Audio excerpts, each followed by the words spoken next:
Selamat pagi semua jemaat Tuhan. Mari kita semua berdiri, kita teruskan kebaktian kita untuk minggu ini. Tuhan beserta kamu. Saya gembira bila mereka berkata kepada saya,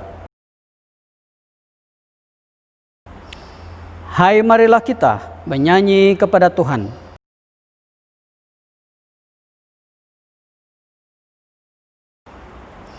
Allah itu roh, kemuliaan pada Allah Bapa, Anak, dan Roh Kudus.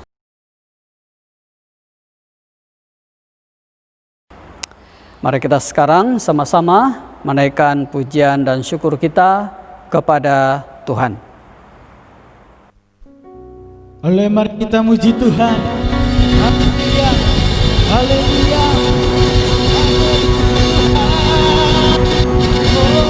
Haleluya Tuhan, terpujilah nama Yesus, termulialah nama Tuhan, kami memuji-Mu, haleluya, haleluya.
Bapa yang mulia, kasih-Mu besar Tuhan, Kau pulihkan hidupku. Kaulah harapanku, hidupku dalam-Mu Tuhan, hidupku dalam-Mu. Terima kasih Tuhan, Kau selamatkan hidupku. Dengan apa kan ku balas kebaikan-Mu? Segenap hatiku, segenap hatiku menyembah-Mu Yesus. Ku bersyukur padamu selamanya.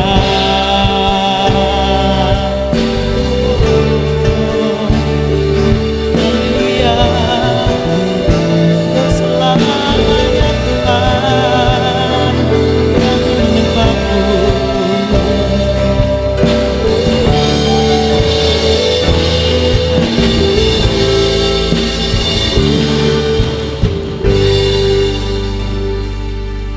Kaulah harapanku, hidupku Tuhan, hidupku dalam-Mu. Terima kasih Tuhan, Kau selamatkan hidupku. Dengan apa kan ku balas segala kebaikan-Mu? Segenap hatiku menyembah-Mu Yesus. Ku bersyukur padamu. Dengan apa kan ku balas segala kebaikan-Mu? Segenap hatiku menyembah-Mu Yesus. Ku bersyukur padamu selamanya.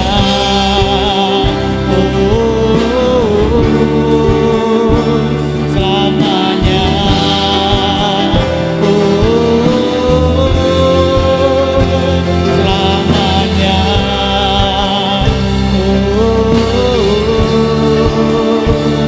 Selamanya.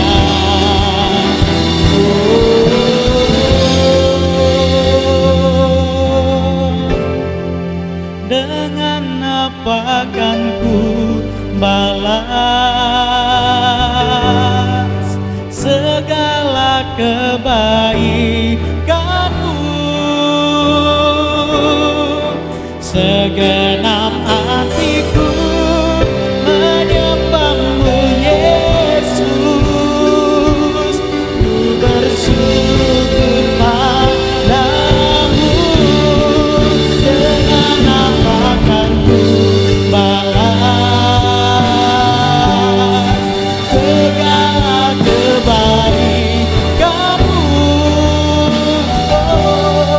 Segenap hatiku menyembah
Shalom kepada semua jemaat Tuhan. Kita sekali lagi bersyukur karena pada minggu ini kita dapat beribadah bersama-sama, ya. Jadi sekarang adalah masa untuk firman Tuhan. Jadi sebelum itu mari kita tunduk kepala, kita berdoa. Saya pimpin kita di dalam doa. Bapa di surga, terima kasih Tuhan sekali lagi karena atas anugerah-Mu kami sekali lagi dapat berkumpul bersama, beribadah baik di gereja maupun di rumah kami masing-masing saat ini. Dan tiba masanya kami mendengarkan firman Tuhan.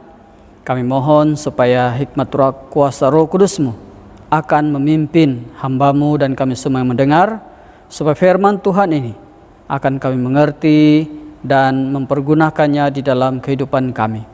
Terima kasih Tuhan, di dalam Yesus Kristus kami berdoa. Amin. Jadi untuk minggu ini tema khotbah kita adalah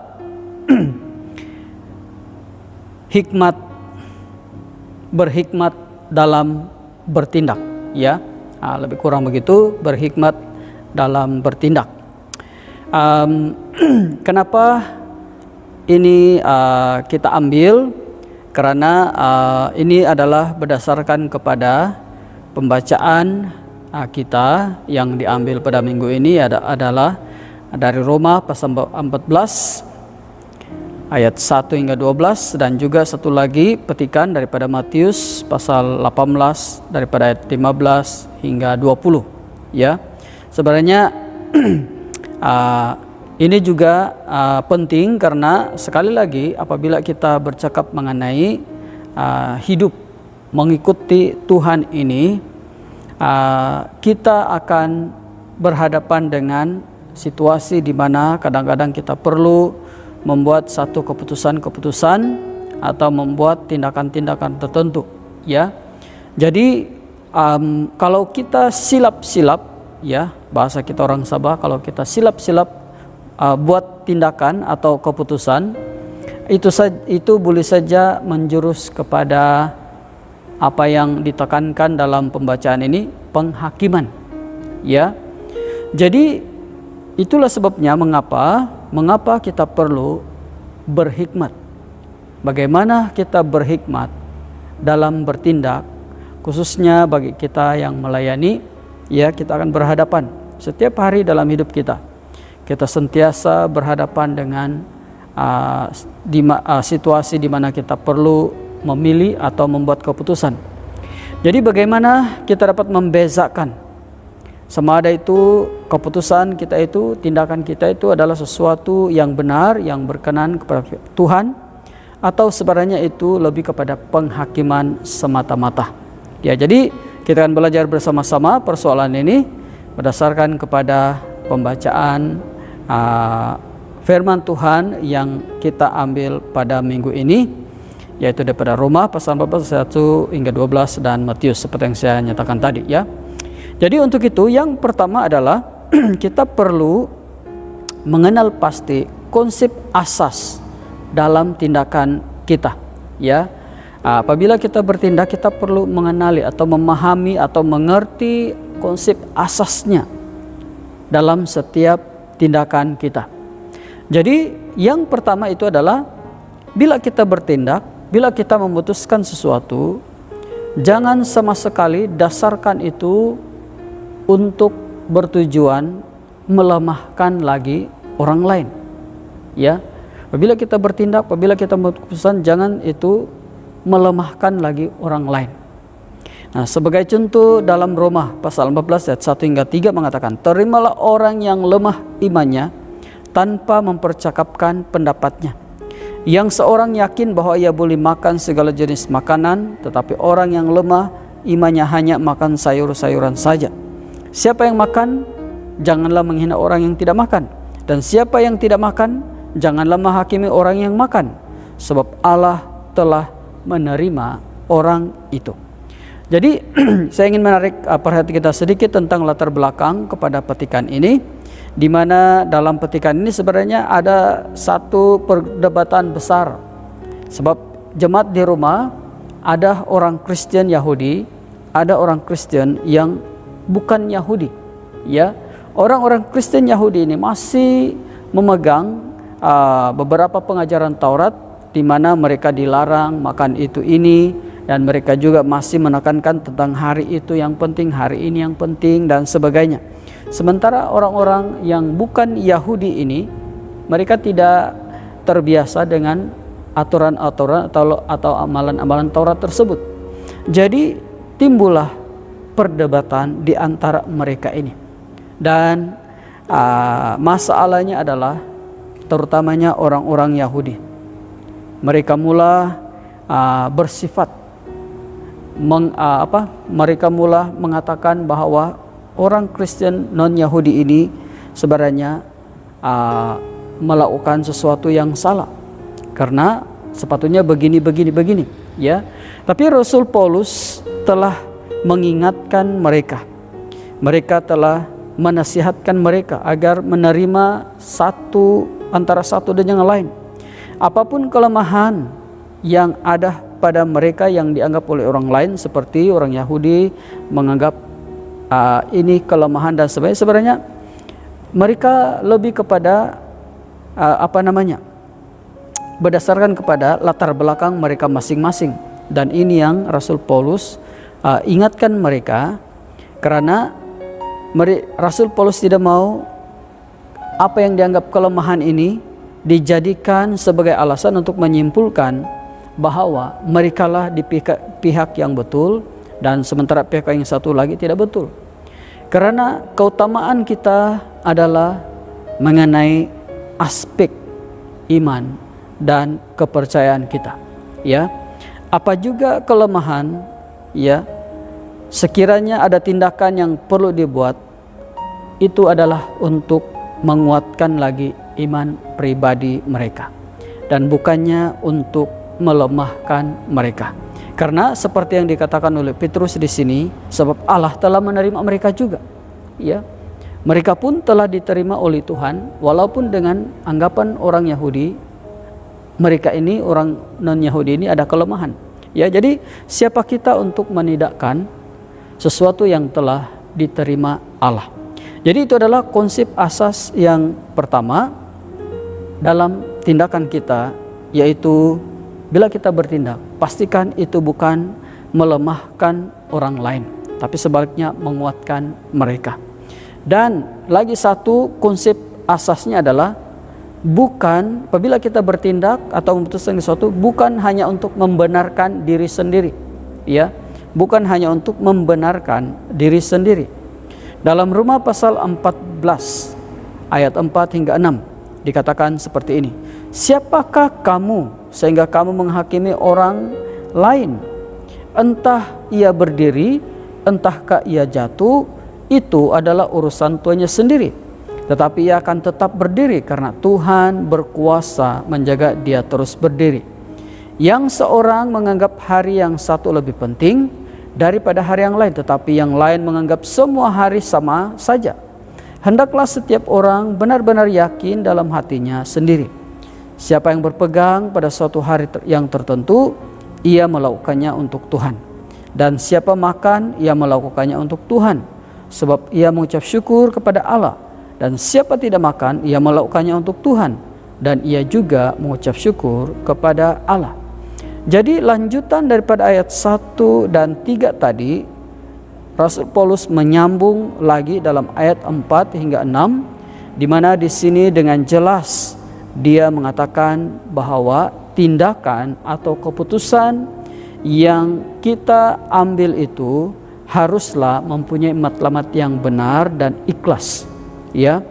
Misalnya dalam perkara perdebatan mereka tadi, ya, apa yang Rasul Paulus ingin mereka mengerti adalah daripada mereka menggunakan kelemahan pihak yang lain itu, adalah lebih baik, ya, agar mengambil kelemahan itu sebagai ruang untuk dimana menekankan pengajaran iman itu, dimana perlu dipertingkatkan, ya.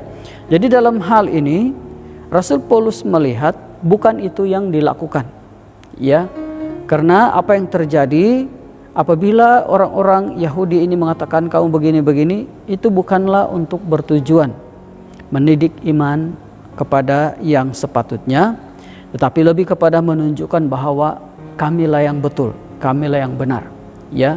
Dan disitulah Rasul Paulus tidak suka, dan disitulah Rasul Paulus ingin tegur, karena jelas bahwa mereka sebenarnya tidak melakukan prinsip asas dalam tindakan atau keputusan mereka, karena tindakan-tindakan mereka mempunyai arah tuju yang akhirnya hanya untuk membenarkan diri mereka sendiri. Jadi Paulus mau supaya apapun yang mereka lakukan adalah untuk memperbaiki iman, pemahaman, pengertian mereka masing-masing antara satu dan yang lain. Rasul Paulus mau mereka mengerti kenapa orang Yahudi begini, sebab latar belakang mereka begini. Kenapa orang Roma begini yang sudah jadi Kristen dan Yahudi, karena latar belakang mereka begini. Tetapi kembali kepada asasnya, seperti Rasul Paulus, Tuhan menerima mereka semua ini. Itu yang paling penting.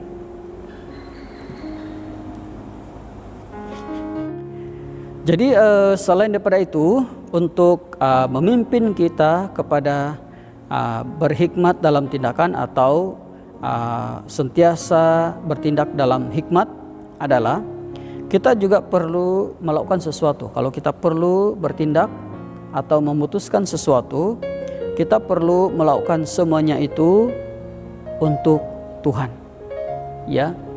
Kembali kepada non-Yahudi dan orang Yahudi tadi, sebenarnya masalah tidak akan timbul, ya, kalaulah dari awal perdebatan mereka meletakkan pemikiran ini, saya lakukan ini, saya katakan ini, saya putuskan ini untuk Tuhan, ya.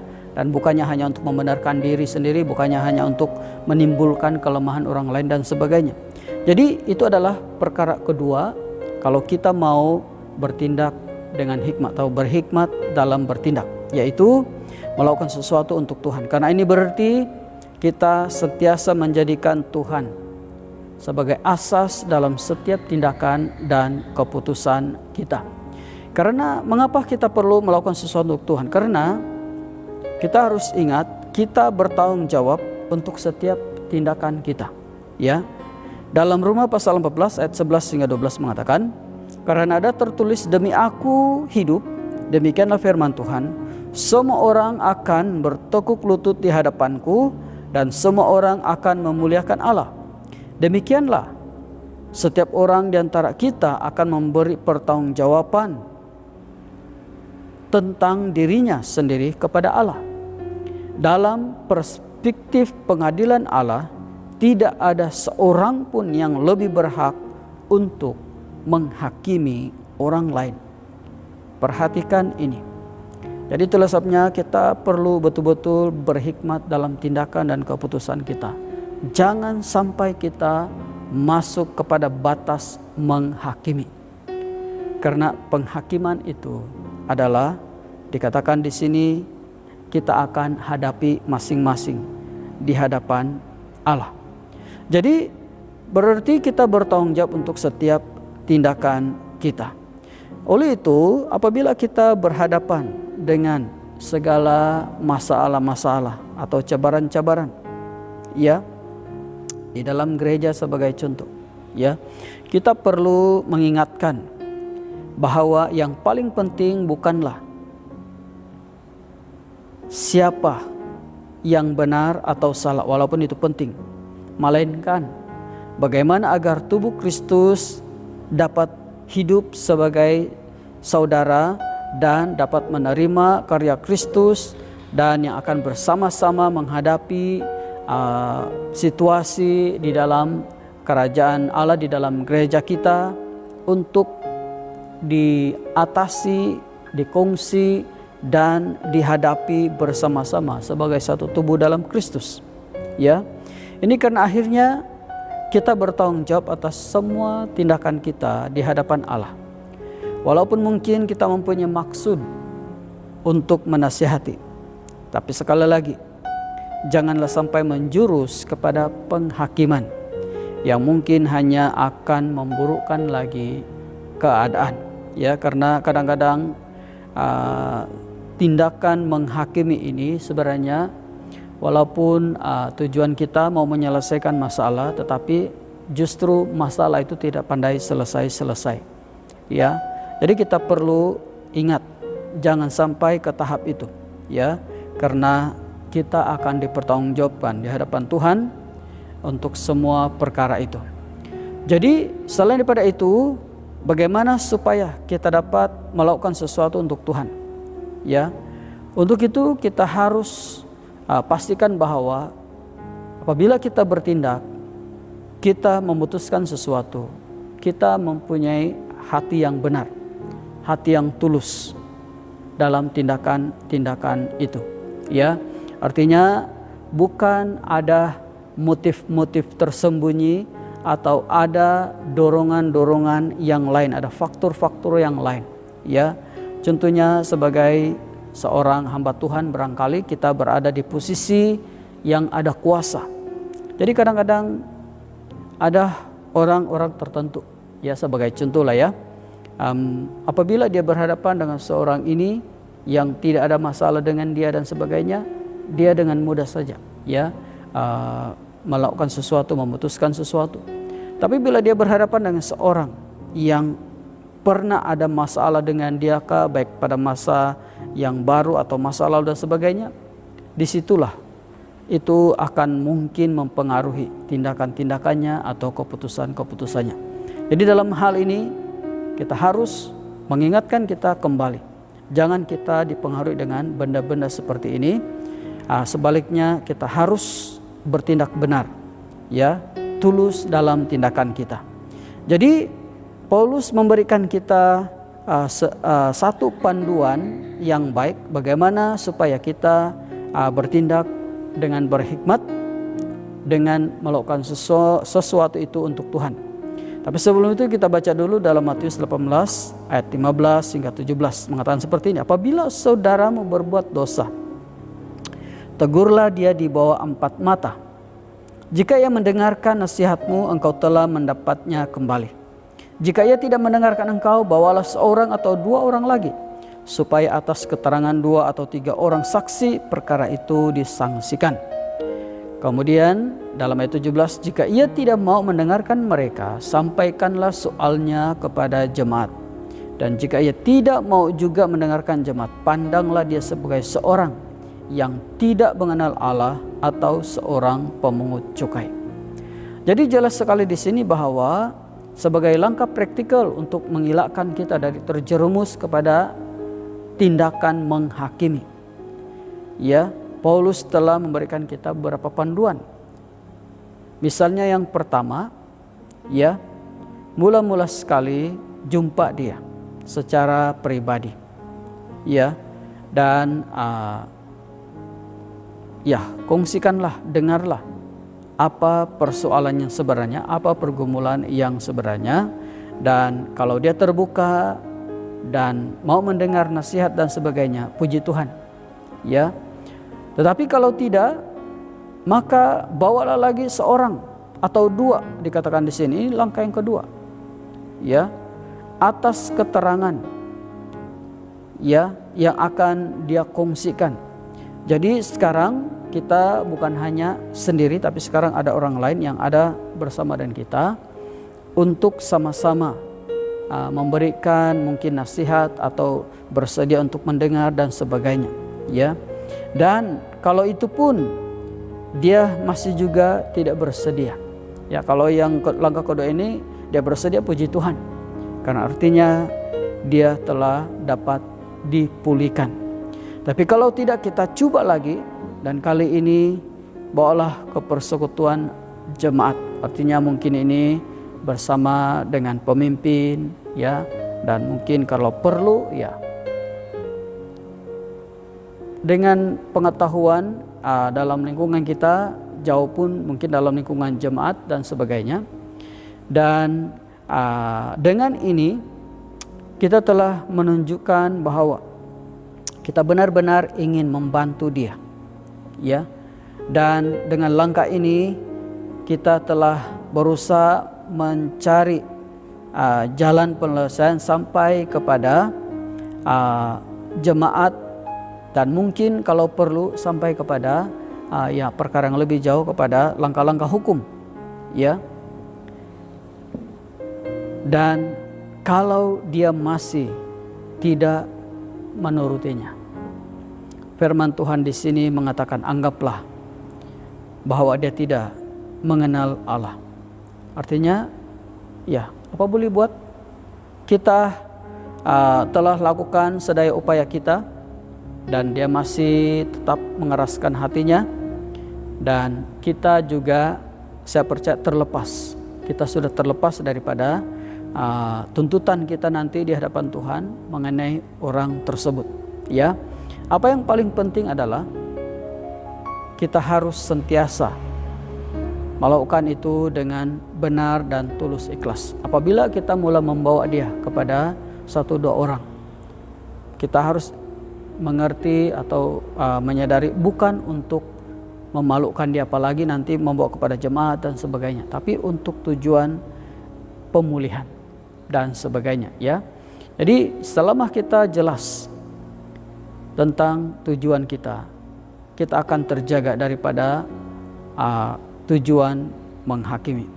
Jadi dalam hal ini kita akan dapat menjaga setiap tindakan dan keputusan kita sentiasa di dalam tindakan yang mana kita lakukan semuanya itu adalah untuk Tuhan.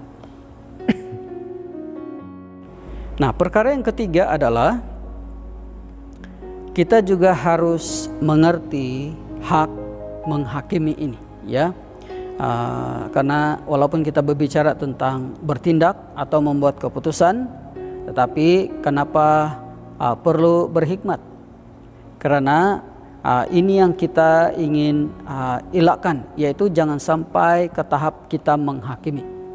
Mengapa? Karena kita harus mengerti bahwa hak menghakimi itu adalah milik Allah, itu bukan milik kita, ya. Dalam Roma pasal 14 ayat 10 mengatakan, tetapi engkau, mengapakah engkau menghakimi saudaramu? Atau mengapakah engkau menghina saudaramu? Sebab kita semua harus menghadap takhta pengadilan Allah, ya. Jadi di sini kita melihat bahwa Allah lah sebenarnya yang mempunyai hak mengadili tersebut, ya. Kita sendiri juga akan diadili, ya. Jadi untuk itu berdasarkan kepada ayat ini, ya, dalam 14:10 ini kita belajar atau kita melihat ada 4 perkara yang Rasul Paulus tekankan di sini, yaitu supaya kita dapat menghargai perbezaan sesama kita, ya. Jangan jadikan seperti dalam ayat awal-awal tadi sebagai alasan untuk melakukan atau membenarkan atau menyalahkan seseorang, tapi belajar untuk menghargai perbezaan antara kita. Karena yang paling penting, iman kita masih tetap sama. Kita masih diterima oleh Allah yang sama. Itu yang paling penting kita harus mengerti. Ya, jadi jangan kita dijerumus sampai ke tahap menghakimi hanya karena perbezaan-perbezaan yang ada di antara kita. Sebab kita semua ini unik, ada karakter masing-masing, ada pembawaan masing-masing, dan ada latar belakang masing-masing. Jadi kita perlu menghargai. Yang kedua di situ adalah kita semua yang percaya pada Kristus adalah milik Bapa di surga, ya. Kita adalah milik yang sama, ya. Seperti tadi sudah diberitahu, kita pun, mereka pun sudah diterima oleh Allah Bapa kita di surga. Artinya kita adalah milik Allah yang sama dan kita adalah saudara di dalam Tuhan, ya. Itu yang kedua. Yang ketiga daripada ayat ini adalah setiap kita harus percaya bahwa kepada Kristus, yang bahwa kita ini telah ditebus oleh darahnya yang tercurah di atas kayu salib, ya. Dan juga yang keempat, kita semua ini yaitu manusia tanpa terkecuali akan dihakimi dan mempertanggungjawabkan hidupnya di hadapan Allah nanti apabila tiba waktunya. Jadi jelas sekali bahwa kita tiada walau sedikit saja pun hak untuk menghakimi, ya. Oleh itu kita perlu sentiasa berhikmat dalam tindakan kita, dalam keputusan kita, supaya sentiasa di dalam ruangan kebolehan untuk memutuskan dan bertindak, dan jangan sampai melebihi batasnya, yaitu sampai ke tahap menghakimi. Dan kita juga harus mengerti dalam hal menghakimi ini, karena kita harus mengerti kita akan menuai daripada tindakan kita, ya. Kita akan menuai juga dalam tindakan kita. Dalam Matius, ya, pasal 18 ayat 18 hingga 20 mengatakan, "Aku berkata kepadamu, sesungguhnya apa yang kamu ikat di dunia ini akan terikat di surga, dan apa yang kamu lepaskan di dunia ini akan terlepas di surga. Dan lagi, aku berkata kepadamu, jika 2 orang daripadamu di dunia ini sepakat meminta apapun juga, permintaan mereka itu akan dikabulkan oleh Bapakku yang di surga. Sebab di mana 2 atau 3 orang berkumpul dalam namaku, di situ aku ada di tengah-tengah mereka." Jadi perhatikan firman Tuhan di sini, di mana ada dikatakan di situ, apa yang kamu ikat di dunia akan terikat di surga, dan apa yang kamu lepaskan di dunia ini akan terlepas di surga. Nah, apa maksud ayat 18 ini? Nah, ayat 18 ini merujuk, latar belakangnya adalah merujuk kepada hukum atau teknik kuno bangsa Yahudi sebenarnya, ya. Perkataan atau istilah ini merujuk kepada istilah hukum pada masa lalu zaman kuno orang-orang Yahudi, di mana mengikat di sini maksudnya membatasi, ya, atau yaitu melarang sesuatu. Sementara melepaskan di sini bermaksud memberikan kebebasan, yang berarti mengizinkan sesuatu. Jadi kuasa mengikat dan melepaskan di sini sebenarnya adalah satu tindakan di mana apabila kita mengikat, sebenarnya kita sedang melarang atau coba membataskan tindakan seseorang itu daripada pergi lebih jauh yang mungkin akhirnya membawa dia kepada kecelakaan dan sebagainya. Sementara melepaskan di sini artinya memberikan keizinan dengan maksud kita memberikan dia ruang untuk melakukan atau membenarkan dia melakukan sesuatu yang kita pikirkan itu adalah yang benar, ya. Jadi artinya di sini apa yang kita ikat atau apa yang kita lepaskan akan mengakibatkan kesan yang akan menentukan kemana hidup rohani mereka kelak, ya. Jadi itulah sebabnya ayat 18 ini dituruti dengan ayat 19 hingga 20 yang mendorong kepada kita pentingnya untuk berdoa, ya, untuk satu-satu perkara apa yang telah kita ikat dan apa yang kita lepaskan, karena doa adalah apa yang dikehendaki oleh Allah dalam setiap keperluan kita sebagai orang percaya, ya. Karena akhirnya tujuan daripada semua ini adalah supaya mereka dipimpin kepada keselamatan, kita dipimpin kepada keselamatan. Maksudnya apabila kita mengikat, sebenarnya kita coba menghalang mereka daripada melakukan dosa sebagai contoh. Dan apabila kita membenarkan mereka, melepaskan mereka, artinya kita memberikan mereka kebebasan dalam hal contohlah menyembah, memuji Tuhan dan sebagainya, ya. Jadi tindakan-tindakan ini adalah perkara yang akan kita tuai, ya. Bagaimana kita mengikat, bagaimana kita melepaskan, itu akan mempengaruhi apa yang akan mereka dapat, apa yang mereka pegang di dalam iman mereka kelak di masa depan. Dan itulah sebabnya dikatakan di sini, apa yang kamu ikat di bumi akan terikat di surga juga, dan apa yang kamu lepaskan di dunia ini akan terlepas di surga juga. Karena kita harus berhati-hati dengan kata-kata ini, sebab kadang-kadang ada orang menerjemahkan ini sepertinya kita mempunyai kuasa, ya, untuk sama ada orang itu boleh masuk surga atau tidak ada di tangan kita, ya. Jadi itu sebenarnya maksudnya ini. Tapi apa yang lebih penting kita harus mengerti, ya, dalam setiap tindakan kita akan menuainya.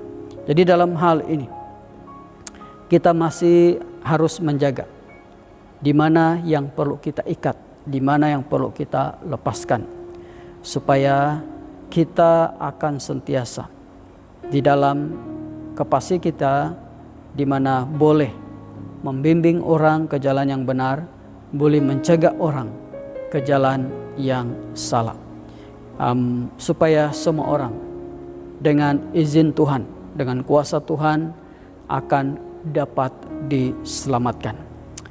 Jadi sebagai kesimpulan dalam Roma pasal 14 ayat 7 hingga 9, sebab tidak ada seorang pun di antara kita yang hidup untuk dirinya sendiri, dan tidak ada seorang pun yang mati untuk dirinya sendiri.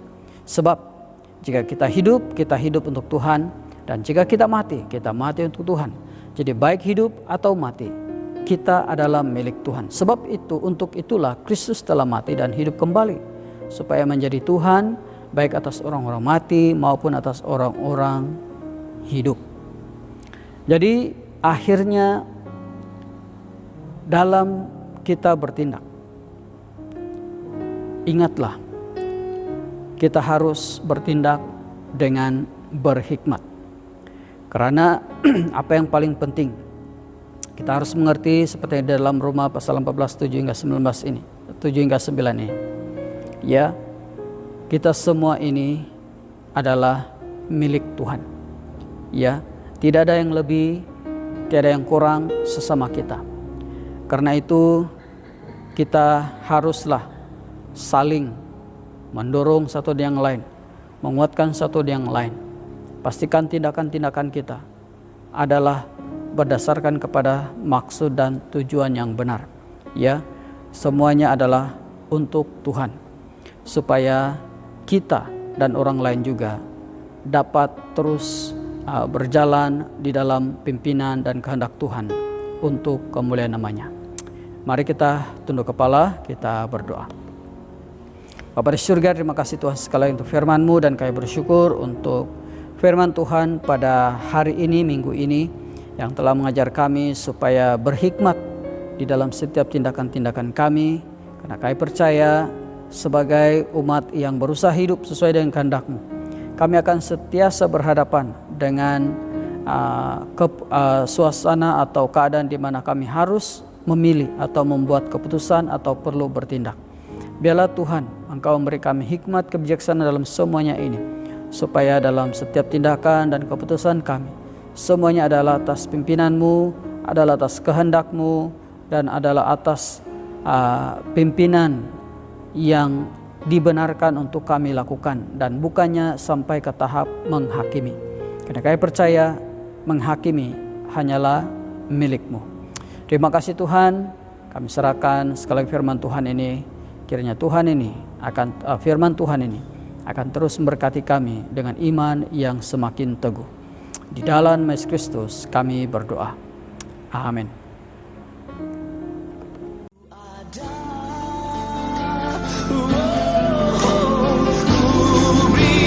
Yang terbaik bagimu, ku relakan segalanya. Yang terbaik bagimu, senang hatiku dan segenap jiwaku.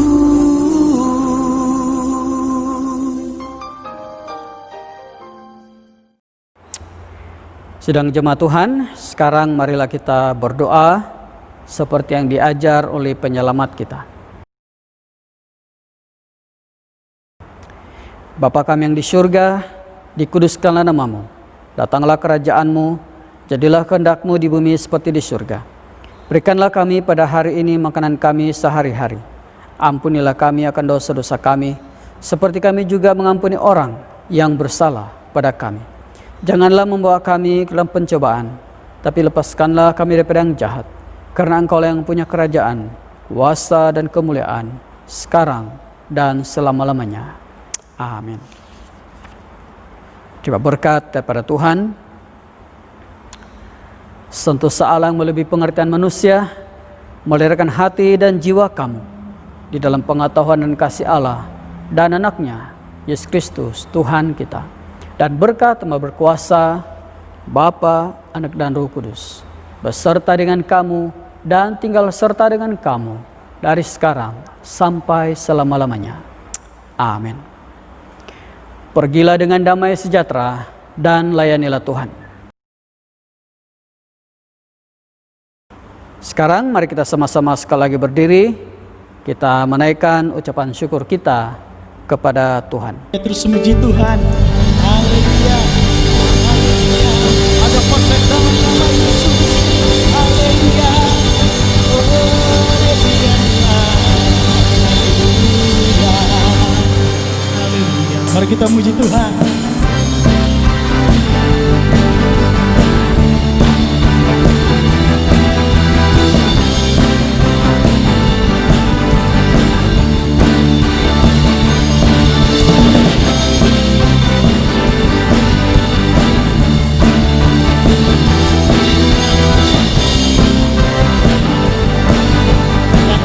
Namanya Tuhan.